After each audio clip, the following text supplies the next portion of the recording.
প্রধান বিচারপতি তো কতগুলো অত্যন্ত রেলিভেন্ট এবং পার্টিনেন্ট কোয়েশ্চেন রেজ করেছেন, তার উত্তর দিক না ওরা। কেন এমআরসির জ্বালিয়ে দেওয়া হলো, নষ্ট করে দেওয়া হলো, সেটা কোথায়, তার তো উত্তর এখনো পাওয়া যায়নি। কেন এই যারা প্যানেলে ছিল না তারা কেন চাকরি করবে, তো ভয়ঙ্কর দুর্নীতি বলে চিফ জাস্টিস শুনতে পাচ্ছি নিজেই উল্লেখ করেছেন। তো তার উত্তর পরের সোমবার দিন আসুন, দেখি কি হয়। আজকে তো পেলেন না স্টে। প্রধান বিচারপতি ও প্রশ্ন তুলছেন যে এই দুর্নীতির যে করা হয়েছিল তার সুবিধাভোগী কারা কারা সেটাকেও খুঁজে বের করতে হবে। সুবিধাভোগী, প্রথম সুবিধাভোগী তো মমতা ব্যানার্জি এবং তার ভাইপো, এই দুজন প্রথম সুবিধাভোগী। তাদের খুঁজে বের করার জন্য তাদেরকে ইমিডিয়েটলি সিবিআই এর জিজ্ঞাসাবাদ শুরু করা উচিত, একদিনও দেরি না করে, কাল থেকেই। এবং আমি মমতা ব্যানার্জির আবার পদত্যাগ চাইছি। আপনারা তো লড়িয়ে বেরিয়েছেন যে আমরা স্টে পেয়ে যাবো, মুখ হবে তবু কবে, হাইকোর্ট নাকি বিজেপির কোর্ট, তো সুপ্রিম কোর্টকে কী বলবেন, বিজেপির কোর্ট? সুপ্রিম কোর্ট যে প্রশ্নগুলো তুলেছে তার উত্তর কোথায়? পদত্যাগ করুন মুখ্যমন্ত্রী। মমতা ব্যানার্জি বলে, যিনি মমতা ব্যানার্জি যাকে নিজেকে পরিচয় দেন মুখ্যমন্ত্রী বলে, তার মুখ্যমন্ত্রী হওয়ার কোনো যোগ্যতা নেই। শুধুমাত্র যে অতিরিক্ত পদ তৈরি করে নিয়োগ করা হয়েছিল সেই নিয়ে সিবিআই তদন্তের উপরে সারা মন্ত্রিসভাটা কাস্টডিতে চলে যেত, সিবিআই এর কাস্টডিতে। কোর্ট তো সেই রাস্তাটা খুলে দিয়েছিল। প্রথম সেটা চ্যালেঞ্জে আমি ধরেছিলাম আমি, যাই হোক সে কথা আমি যাচ্ছি না। কিন্তু এই ডিভিশন বেঞ্চ এটা তো পরিষ্কার করে দিয়েছে যে এই পুরো মন্ত্রিসভা যারা এর পেছনে ছিল তাদেরকে জিজ্ঞাসাবাদ করতে হবে, তাদের বিরুদ্ধে তদন্ত করতে হবে। শুধু সেইটুকু পার্ট স্টে করেছে, চাকরি যে যাবে সেটার বিরুদ্ধে তো কোনো স্টে হয়নি সেটা নিয়ে। এবং প্রধান বিচারপতির ডিভিশন বেঞ্চ যেটাকে বলছেন বা বিশেষ বেঞ্চ যেটা বলছেন, এই যে প্যানেলে না থেকেও চাকরি পাওয়া, এটা তো বড় দুর্নীতি, ভয়ঙ্কর, বড় মানে ভয়ঙ্কর দুর্নীতি। প্যানেলে নেই, চাকরি পেয়ে গেছে, চাকরি চুরি হয়েছে। নমস্কার, বাংলা বার্তা থেকে বলছি সন্ময় বন্দ্যোপাধ্যায়। যে খবর দিয়ে শুরু না করলে খবর সম্পূর্ণ হবে না। স্থগিতাদেশ মিলল না, জুটলো না এ রাজ্য সরকারের। রাজ্য সরকার কি চেয়েছিল? রাজ্য সরকার চায়নি। রাজ্য সরকার শুধু নিজের ক্যাবিনেটকে বাঁচাতে লড়াইটা করেছিল আদালতে।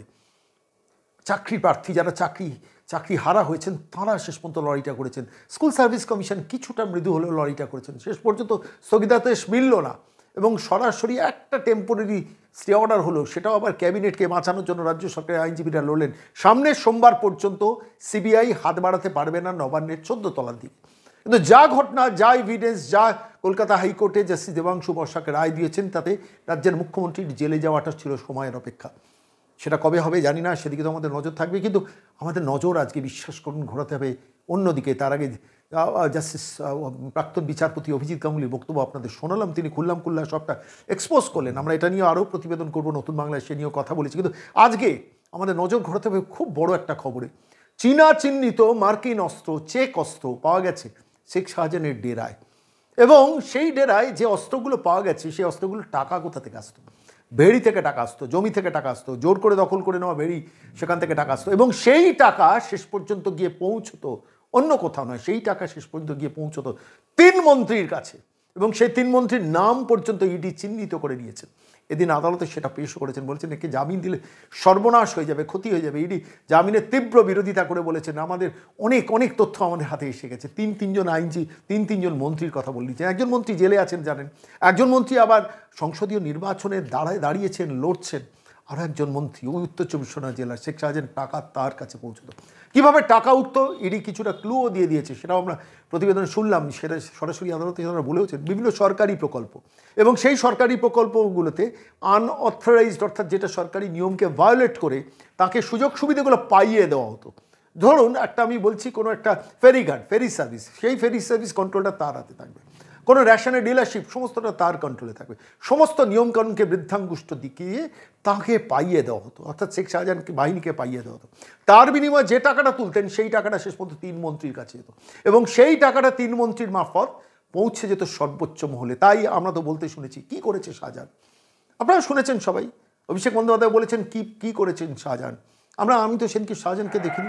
মমতা বন্দ্যোপাধ্যায়ের কথা আপনি বলুন। মমতা বন্দ্যোপাধ্যায় এবিপি আনন্দের সেটে বসে কি বলেছেন, পরিষ্কারভাবে বলেছেন ও নাম তার শাহজাহান বলে আপনাদের সন্দেহের তীর তার দিকে।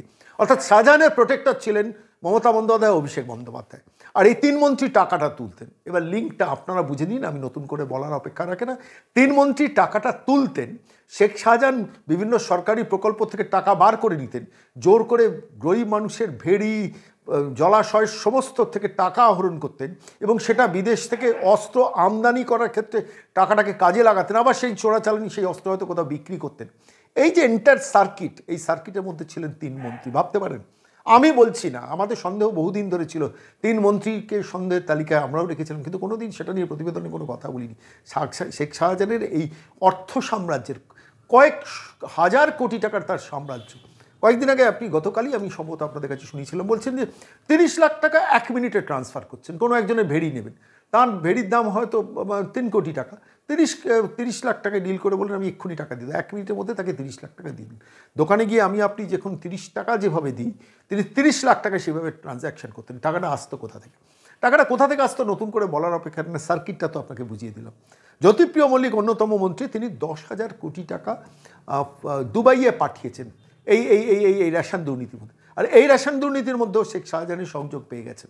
আর সেইখান থেকে টাকাগুলো তুলে 3 মন্ত্রীর কাছে দেওয়া হতো, সেই 3 মন্ত্রী যথাস্থানে প্রণামীটা পৌঁছে দিতেন। তার বিনিময়ে তারা সার্টিফিকেট পেতেন শেখ শাহজাহান কী করেছে। শেখ শাহজাহানের জন্য রাজ্যের মুখ্যমন্ত্রী বিধানসভায় পর্যন্ত মুখটা খুলেছেন।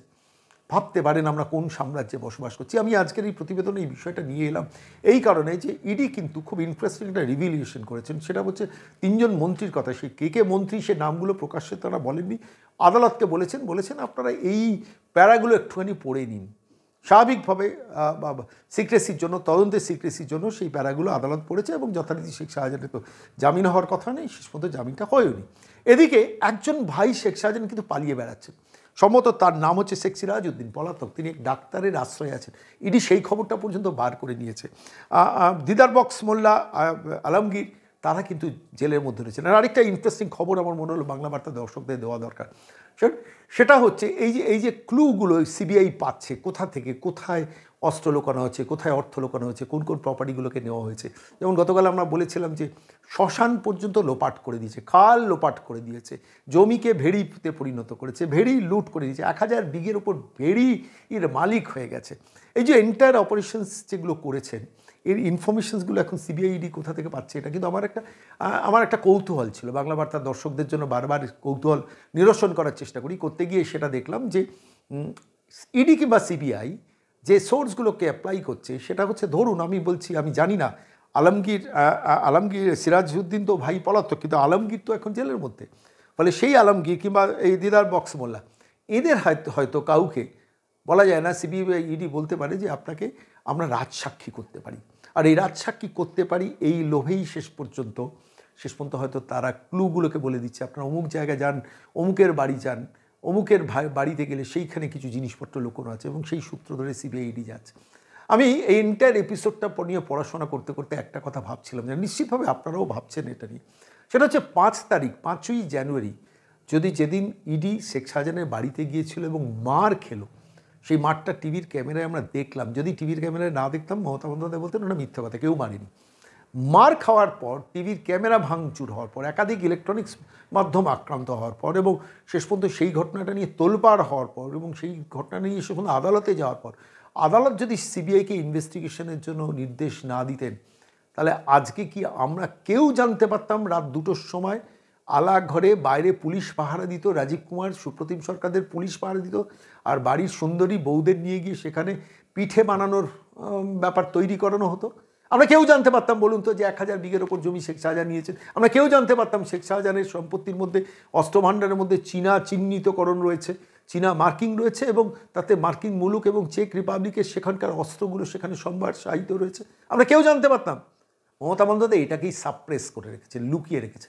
একটা শেখ শাহজাহান ধরা পড়েছে। আমি আপনাদের বলছি একটা তথ্য আজকে বলছি, একটু ভালো করে মন দিয়ে শুনবেন। এন্টায়ার দক্ষিণ 24 পরগনা কিন্তু এইভাবে শেখ শাহজাহানদের সাম্রাজ্য আছে। কোথাও শৌকত, কোথাও জাহাঙ্গীর, কোথাও কাইজার, কোথাও মুদাস্সার, কোথাও আরাবুল, এইভাবে বিভিন্ন জাহাঙ্গীর, বিভিন্ন জায়গা আছে। শুধু দক্ষিণ 24 না, পশ্চিমবঙ্গের বিভিন্ন প্রান্তিক গরিব মানুষের অঞ্চল, সেই অঞ্চলগুলোতে এইসব এক একটা করে শেখ শাহজাহানকে তৈরি করে রেখেছেন মমতা বন্দ্যোপাধ্যায়। ভোটের সময় ভোটটা লুট করবে, আর সারা বছর টাকাটা দেবে। কাদের দিয়ে দেবে? শেখ শাহজাহান তো আর নিজে গিয়ে সরাসরি কালীঘাট কিংবা ক্যামাক স্ট্রিটের টাকাটা দেয় না, তিনি আবার মাঝখানে মিডলম্যান তৈরি করেন, তা নাহলে প্রোটেকশনটা পাবেন না। মিডলম্যান কারা? 3 মন্ত্রী। আমরা এই খবরগুলো অনেকদিন আগে পেতাম, কিন্তু 3 মন্ত্রীর কথা কেন বলবো যদি খবরটা না পাই? আজকে মনে হলো আপনাদের কাছে তথ্যটাকে পরিষ্কারভাবে নিয়ে আসা দরকার। 3 মন্ত্রীর কথাই ইডি আদালতে বলছে, ভালো করে খেয়াল রাখুন। 3 মন্ত্রীর কথাই ইডি আদালতে বলছে। তাহলে কি মন্ত্রীদের নাম ইডি পেয়ে গেছে? নিশ্চিতভাবে পেয়ে গেছে। তাহলে মন্ত্রীর কথা বলবেন কি করে? 3 জন মন্ত্রী স্পেসিফিক কথা বলছে।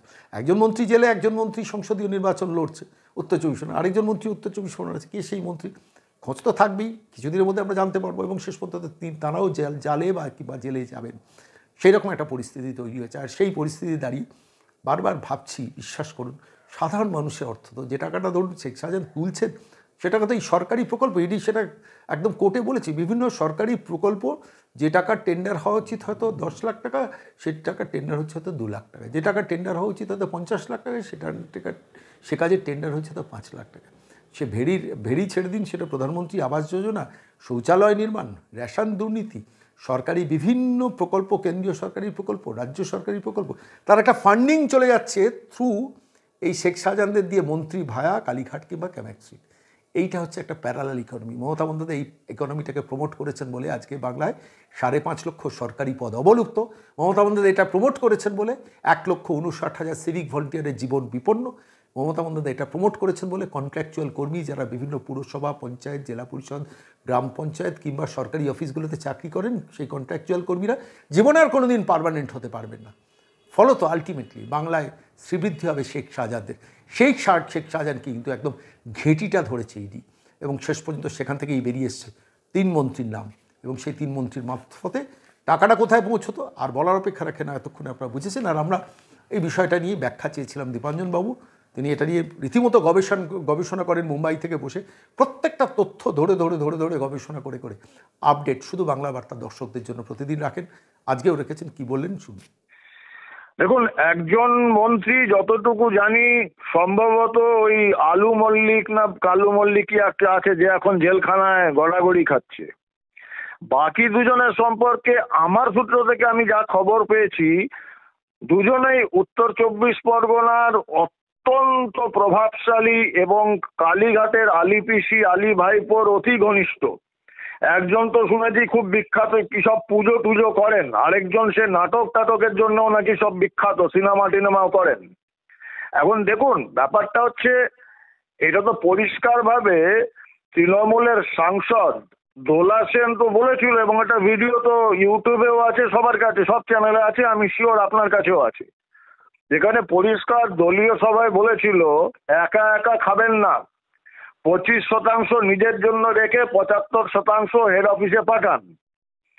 যতটুকু মনে হয় বা যতটুকু সূত্র থেকে খবর পাই, এই 75% যখন কালীঘাটের আলী পিসি, আলী ভাইপোর কাছে পাঠানো হতো, এই অতি প্রভাবশালী মন্ত্রীদের দুজন নয় আরো বেশ কিছু লোকজন ভবিষ্যতে বেরোবে, এদের থ্রু দিয়ে যেত।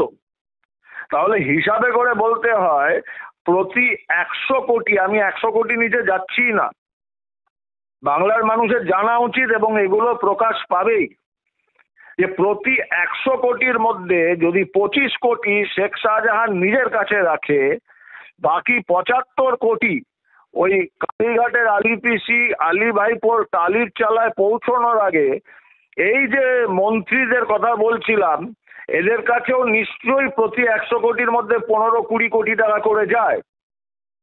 একজন মন্ত্রী তো শুনেছিলাম সে নাকি কি সব খাবার দাবার বিক্রি করতো ঠেলায়, তারপর তার মেয়ের জন্য একটা বাংলা কেন কলকাতার অন্যতম শ্রেষ্ঠ 5 স্টার হোটেল বুক করে ফেলেছিল। সে গল্প শুনেছিলাম 30 কেজি না 40 কেজি সোনার গয়না উপহার দিয়েছে। এখন বোঝা যাচ্ছে টাকাগুলো কোথা থেকে আসতো। তবে বাংলার মানুষ বুঝতে পেরেছে, যত দিন যাচ্ছে এগুলো প্রকট হয়ে আসছে। দেখুন, এই যে কালো টাকা, এই যে মানি লন্ডারিং যেটা ইডি খুঁজছে, এবং বাংলার মানুষ কখনো কখনো যে হতাশ হয়ে যায়, এটা ভাবতে হবে মানি লন্ডারিং কিন্তু সাংঘাতিক একটা কঠিন কাজ, এটাকে পুরো ট্র্যাক করে খুঁজে বার করা। গ্রাসরুট থেকে যে টাকাগুলো আসছে, বা যেটাকে আমি বাংলায় বলতে পারি তৃণমূল স্তর থেকে যে টাকাগুলো আসছে, আর তৃণমূল স্তরের সর্বোচ্চ জায়গায় যেখানে পৌঁছাচ্ছে, এইরকম যে লোকগুলো যারা অতি প্রভাবশালী, কিন্তু অতি উচ্চ প্রভাবশালী, কালীঘাটের আলী ভাইপো বা আলী পিসি, তার থেকে কম প্রভাবশালী এই সমস্ত লোকদের মাধ্যমে টাকাগুলো যায়। কারণ এই লোকগুলো দুর্ভাগ্যবশত এরা বিভিন্ন কারণে, এবং যেহেতু তারা মন্ত্রী, অনেক রকম প্রোটেকশন পান, অনেক রকম সরকারি সুযোগ সুবিধা পান, আর সেই সুযোগ সুবিধাগুলো দিয়েই এরা এই 100 হাজার কোটি টাকা সর্বোচ্চ মহলে পৌঁছাতো, আর তার প্রতি 100 কোটি বা 1000 কোটির এই 20% 15% নিজেদের কাছে রাখতো। সে তো বোঝাই যাচ্ছে যে কোথা থেকে টাকা আসতো। বিদেশ থেকে বড় বড় প্লেয়ার যাদের কথা ভাবা যায় না স্বপ্নে, সেই সমস্ত প্লেয়াররাও এসে যাচ্ছে। কি করে আসছে, টাকার উৎস কি? তো এগুলো সন্ময়দার দুর্বৃত্তায়নের একটা চরম নিদর্শন। যেটা আমি বারবার বলি, এই দলটি দুর্বৃত্তদের দ্বারা পরিচালিত, দুর্বৃত্তদের স্বার্থ রক্ষার জন্য দুর্বৃত্তদের একটি ফোরাম। এটা এই দলটিকে রাজনৈতিক দল বলতে আমাদের কষ্ট হয়, আমাদের ঘৃণা হয়। স্বাধীনতা পরবর্তী বাংলায় বহু রাজনৈতিক দল দেখেছে, তাদের নীতি নিয়ে বিতর্ক থাকতে পারে, তাদের কাজ নিয়ে বিতর্ক থাকতে পারে, কিন্তু এইরকম একটি দুর্বৃত্তদের দল বাংলা শাসন করবে 10 বছর ধরে, বাংলা কি এটা চেয়েছিল? আর যদি বাংলা চেয়ে থাকে তাহলে বাংলা পেয়েছে, পাচ্ছে। এবার সিদ্ধান্ত নিতে হবে আরো এটা কন্টিনিউ হবে কিনা, সেটা বাঙালিকে এগিয়ে আসতে হবে। সর্বত্র প্রতিটা স্তরে দুর্বৃত্তায়ন এটা ছড়িয়েছে। এখনো তো অনেক কেলেঙ্কারি আসার কথা, এখনো তো কিছুই হয়নি। আমি তো বারবার বলছি, এই এসএসসি কেলেঙ্কারি টিপ অফ দ্য আইসবার্গ।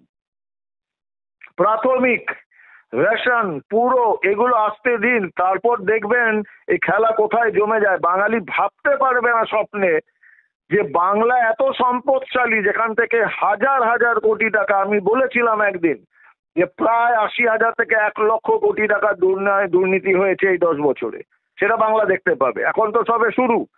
এই কালু মল্লিক না আলু মল্লিক, সে তো 10,000 কোটি টাকা কামিয়েছে নাকি শুধু রেশন দুর্নীতি থেকে। না, আমি আপনাকে একটু সংশোধন করে দিই। যা রিপোর্ট আমরা সংবাদ মাধ্যমে পড়েছি, 10,000 কোটি টাকা সে জনৈক বিশ্বজিৎ দাসের মারফতে বিদেশে পাচার করে দিয়েছে। 10,000 কোটি টাকা।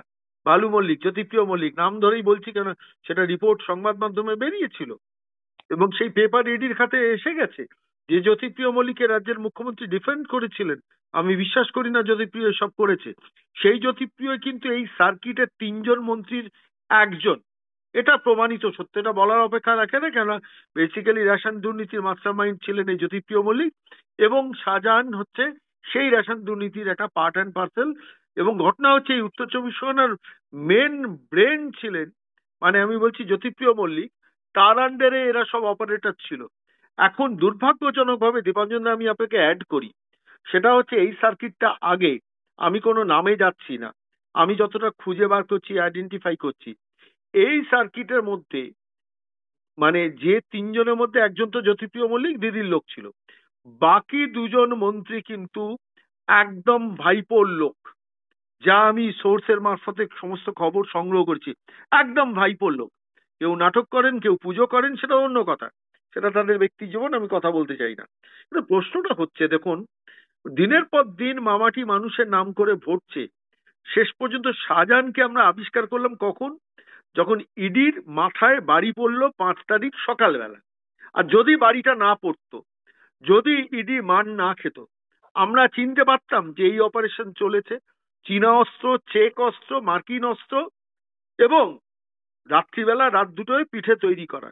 এই নক্কারজনক এই ইতিহাস কি আমরা কেউ জানতে পারতাম? আপনি জানতে পারতেন, আমি আলোচনা করতাম, শাহজাহান দুর্বৃত্ত, এটা নিয়ে আলোচনা হয়তো হতো, তার বাইরে তো হতো না। বলে আলটিমেটলি ডেস্টিনেশন কিন্তু খুব ইন্টারেস্টিং। আমি আপনাকে প্রতিবেদন শেষ করার আগে আমি একটা প্রশ্ন করব, স্পেসিফিক প্রশ্ন, যে দেখুন, যে কোনো মানি যখন লন্ডারিং হয় বা মানে টাকা যখন রোটেট করে, তার একটা সার্কিট থাকে। মানে ছোট নেতা মেজ নেতাকে দেয়, মেজ নেতা বড় নেতাকে দেয়, বড় নেতা সর্বোচ্চ নেতাকে টাকাটা দেয়। কেন দেয়? তার কারণ আলটিমেটলি পুলিশ এবং প্রশাসনের সাপোর্টটা ওখান থেকে জেনারেটেড হয় বলে একদম গ্রাসরুট লেভেলে নেতা মস্ত বড় চোর না ডাকাত হতে পারে, বলে সেই প্রোটেকশনটার জন্য সর্বোচ্চ লেভেল যায়। আর সেই সর্বোচ্চ লেভেল, নিচের লেভেলে শাহজাহান যখন অ্যারেস্টেড হয়, তখন প্রশ্ন করেন যে শেখ শাহজাহান কি করেছে? কিছুই করেনি। ভাইপোর আমি কোটেশনটাই বলছি, মানে সর্বোচ্চ স্তরে নেতারা এইভাবে প্রোটেকশন দেয়। কি বলবেন? আমি একটা কথা বলি সন্ময়দা, ছোট্ট ছোট দুটো কথা, বেশি সময় নেব না। এক, যদি ওই দোলা সেনের 25-75 ঠিক হয়ে থাকে, 10,000 কোটি যদি বালু এক জায়গায় ট্রান্সফার করে থাকে দুবাইয়ে, তাহলে ভেবে দেখুন এবার কত টাকা শুধু রেশন থেকে এসেছে। আর বালুকে শুধু রেশন দুর্নীতির টাকা নয়, যেটা আমি বারবার বলে এসেছি, যে যত অবৈধ অনুপ্রবেশকারী এসেছে, রোহিঙ্গা এসেছে, তাদের সব রেশন কার্ড বানানোর দায়িত্ব ছিল বালুর এবং ওই বাকিবুলের। এবং এই যে রেশন কার্ড, কারণ রেশন কার্ড বেসিক ডকুমেন্ট, ওটা থাকলে কিন্তু আপনি খুব সহজে Aadhaar card, voter card, PAN card পেয়ে যাচ্ছেন, এবং এটা পুরোপুরি খাদ্য দপ্তর করতো, সেগুলোও বেরোবে। দ্বিতীয় প্রশ্ন যেটা আপনি বললেন খুব সঠিকভাবে, যে এই যে মানি লন্ডারিং এর কিন্তু ট্রেন্ড বলে যে কমপক্ষে 8 থেকে 10 জনের মধ্যে ইনভলভ হয় বিভিন্ন স্তরে। তো কোনো একটা স্তরে যদি একজনকে উড়িয়ে দেওয়া যায়, একটা কোনো নাম যদি সরে যায় সে লোকের মন থেকে বা পৃথিবী থেকে, তাহলে কিন্তু পুরো চেনটাই কিন্তু একটা মিসিং লিঙ্কে পরিণত হয়ে যায়। আর সেটাকে খুঁজে বার করা কিন্তু সব থেকে কঠিন, কারণ টাকাটা একের পর এক হাত ঘুরতে ঘুরতে এসেছে, এবং প্রতিটা জায়গায় 5%, 10%, 15% করে টাকাগুলো কেটেছে। লাস্টে 50% পৌঁছে গিয়ে ওই কালীঘাটের আলী পিসি আর আলী ভাইপোর হাতে। তবে নিশ্চিন্ত থাকুন, যেরকম ভাবে এগোচ্ছে ইডি, সিবিআই এবং কলকাতা হাইকোর্টের সরাসরি অবজারভেশনে যেরকম ভাবে তদন্ত এগোচ্ছে, কেউ বাঁচবে না, এদের জেলে যেতে হবেই, এবং কত তাড়াতাড়ি যায় সেটাই দেখার। সন্ময়দা, ধন্যবাদ দীপাঞ্জন দার সঙ্গে থাকার জন্য। আজকে এই বিশ্লেষণে থাকলাম, দেখা যাক জল কদ্দূর গড়ায়। ধন্যবাদ, জয় হিন্দ।